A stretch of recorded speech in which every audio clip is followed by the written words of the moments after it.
Electric or acoustic? Where should you begin? I asked my good friend Brian Vargas to give me a guitar lesson once, and he said the acoustic and the electric guitar are almost two completely different instruments. And it's true. They may have 6 strings, a body, and whatever. They are really different instruments. For example, this Taylor right here is a steel string. It has a very particular sound.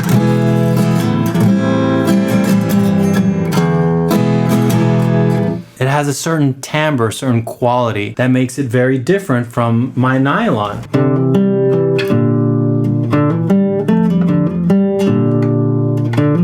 Very different tonal quality, and the electric it's a whole other animal unto itself. So you kind of have to ask yourself what it is that you want to accomplish. I think the most important thing, whether you start on electric or acoustic or whatever, is to just start.